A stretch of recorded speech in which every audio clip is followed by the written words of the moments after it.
Sebelum lanjut ke videonya, mohon dibantu like dan subscribe dulu. Terima kasih.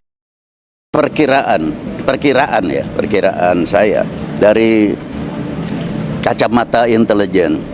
Jadi bukan dari survei ilmiah seperti halnya pada umumnya, tapi dari pengamatan saya.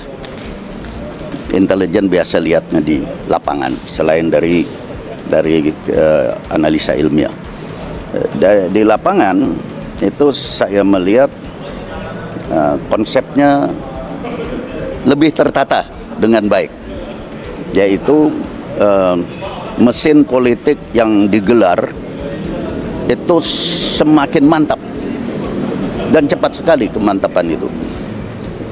Golkar dan Demokrat itu digelar sebagai mesin yang nanti akan bergerak di lapangan, tapi ada lagi yang bertanggung jawab terhadap manuver seperti kampanye-kampanye itu dilengkapi dengan sistem administrasi, logistik, keuangan yang sangat bagus, yaitu Partai Gerindra, dan itu bergerak sesuai dengan arahan yang pasti, sasarannya pasti. Itu strateginya saya lihat mungkin strategi sasarannya 1 putaran. Sasaran 2 putaran, kalau sampai 2 putaran, mereka juga sudah punya konsep, yaitu mesin cadangan. Mesin politik cadangan yang disiapkan adalah PAN, Bulan Bintang, dan Partai Gelora. Ini semua yang nanti siap menampung masa atau pemilihnya Anies Baswedan kalau 2 putaran. Dengan asumsi Anies Baswedan kalah, gitu. Sehingga 2 putaran mereka akan masuk semua ke sini. Tidak mungkin ke Gama. Itu analisa saya. Jadi kalau menurut perkiraan intelijen ini hari, dan kalau tidak ada perubahan yang signifikan, Prabowo Gibran akan menang. Dan itu langsung kepada saya. Begitu juga 2014, waktu saya mengalami memimpin itu kan 2019. Waktu 2014 sama Pilpres juga, saya waktu itu juga masih bintang 1.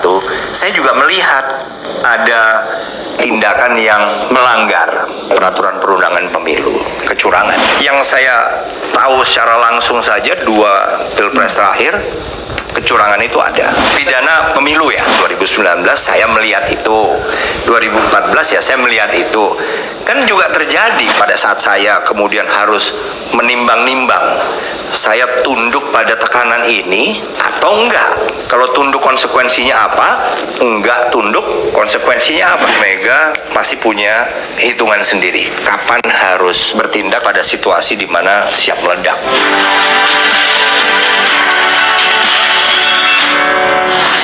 Assalamualaikum warahmatullahi wabarakatuh.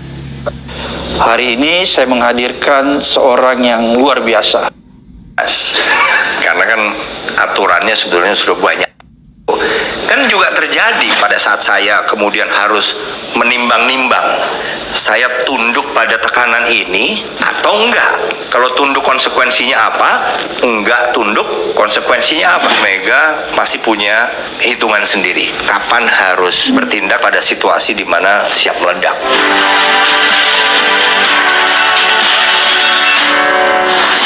Assalamualaikum warahmatullahi wabarakatuh. Selamat datang di channel Abraham Samad Speak Up.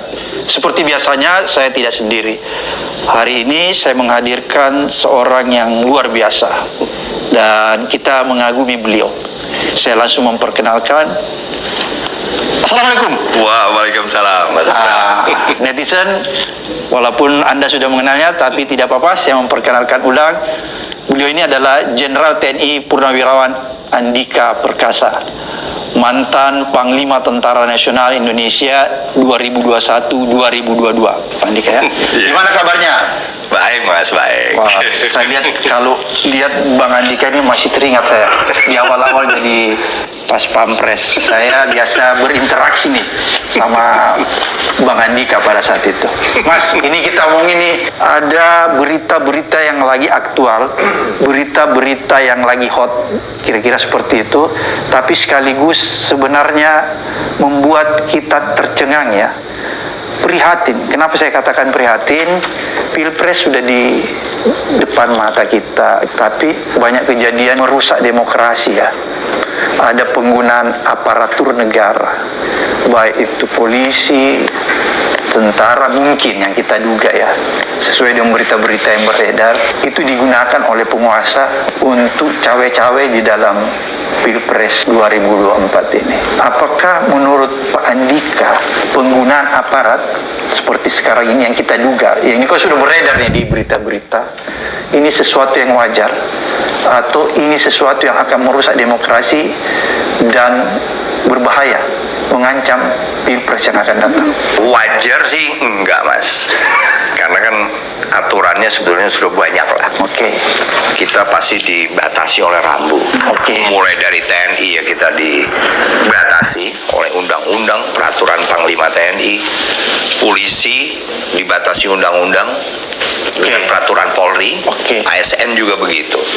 Jadi sebetulnya secara teori mereka sudah jelas, tetapi memang tindakan-tindakan yang melanggar dalam pemilihan umum, pemilihan presiden kah, legislatif, kepala daerah, itu kalau terjadi juga bukan sesuatu yang kemudian membuat terkejut, karena memang begitu banyak kerawanannya. Ini menurut saya. Setelah saya memimpin Angkatan Darat dan juga TNI. Jadi menurut Pak Andika, apa yang terjadi sekarang ini menjadi sesuatu yang sangat serius? Ya kalau memang nanti terbukti, ya udah jelas lah, itu jelas kan pelanggaran. Pelanggaran ya? Dan dalam skala tertentu itu pidana. Pidana ya? Jadi berarti bisa dipermasalahkan secara hukum ya? Oh ya, jadi tim hukum kan sudah bekerja, Mas Abraham, dari tim pemenangan nasional Ganjar Mahfud. Kita tetap hati-hati memegang pedoman itu sehingga kita tidak kemudian kejeblos. Oleh karena itu mereka sudah mulai berusaha untuk mendapatkan bukti-bukti tambahan. Iya, karena kan seperti yang kita lihat di berita-berita ya, katanya ada menggunakan aparat untuk memasang baliho. Kemudian ada lagi di suatu daerah, lagi-lagi di dugaan ya, berita bahwa polisi meminta dipasang CCTV di kantor penyelenggara pemilu. Dan yang lebih ironis lagi nih, baru kemarin nih di GBK kita lihat aparat desa, ada 8 organisasi aparat desa itu dikumpulkan untuk mendukung capres tertentu, dalam hal ini capres Prabowo Gibran. Ini aparat desa dilibatkan. Lagi-lagi kan sebenarnya ada aturan, mereka harus netral ya, tidak boleh ikut cawe-cawe di dalam pilpres, pemilu maupun pilkada.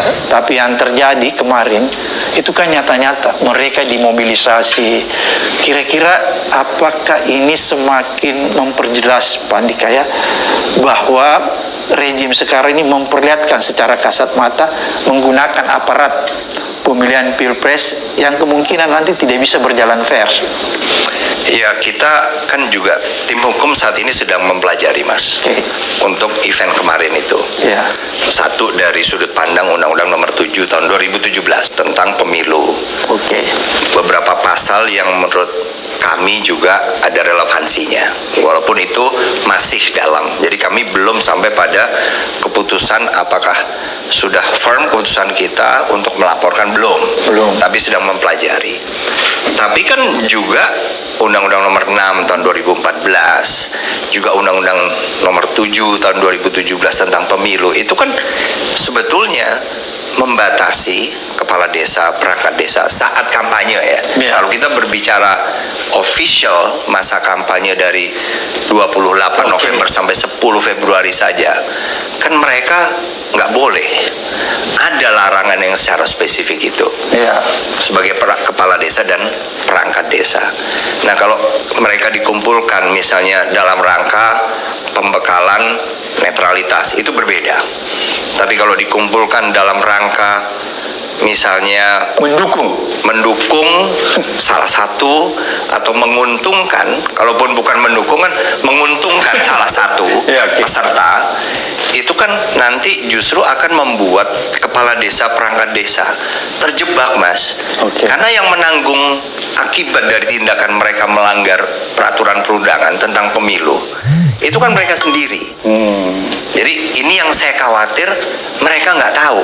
Juga mungkin ya Mas ya, belum tentu semua kepala desa, perangkat desa pernah membaca nih Undang-Undang nomor 7 tahun 2017 atau Undang-Undang nomor 6 tahun 2014 tentang desa, dan belum tentu.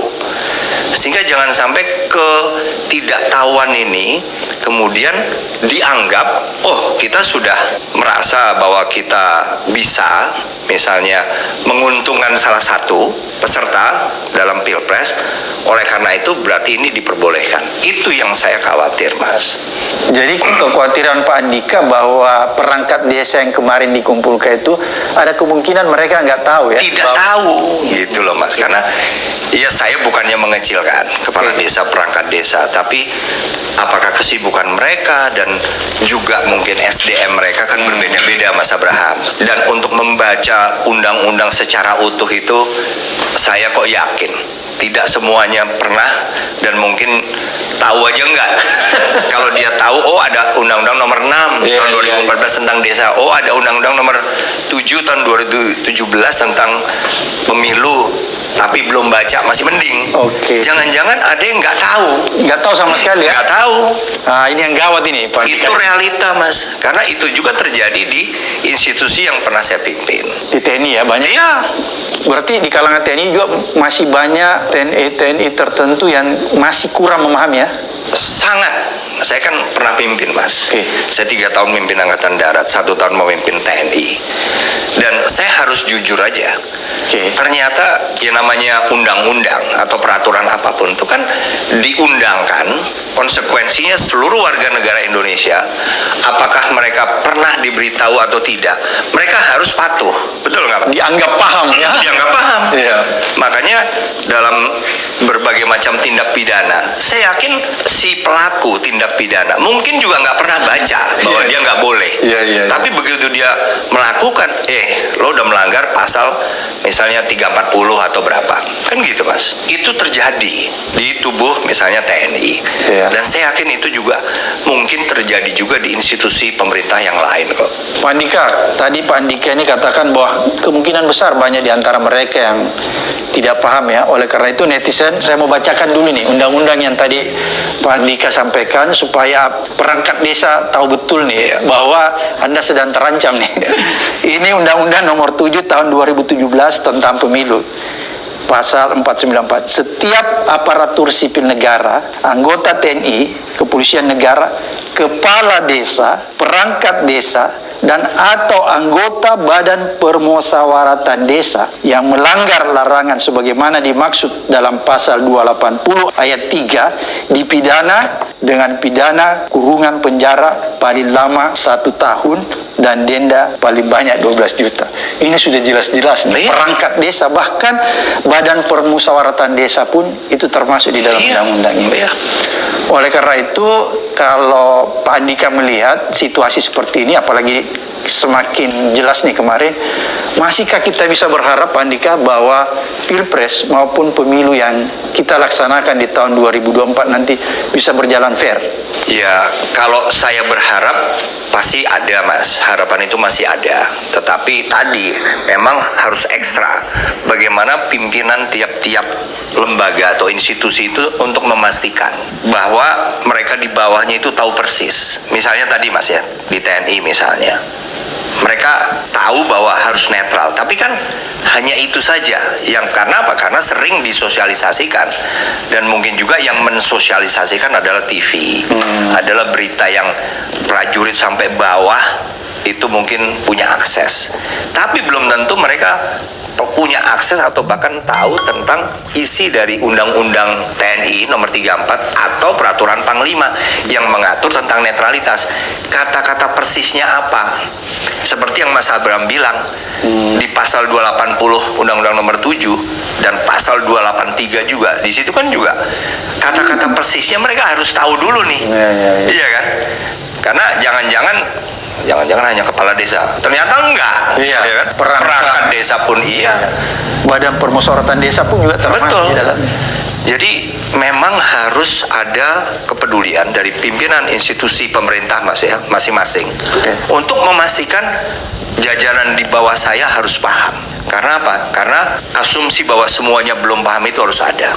Bahkan di tingkat misalnya di institusi Polri, Kejaksaan, mereka kan aparat penegak hukum, Mas, yang secara literasi harusnya lebih paham dibandingin institusi lain. Jadi kalau anggota Polri di level terbawah, apakah dia tahu persis? Mungkin juga nggak tahu. Tapi kan dalam teori, mereka ini penegak hukum nih. Harusnya mereka lebih paham apa yang boleh atau tidak boleh dilakukan. Walaupun prakteknya tadi belum tentu juga semuanya anggota Polri paham.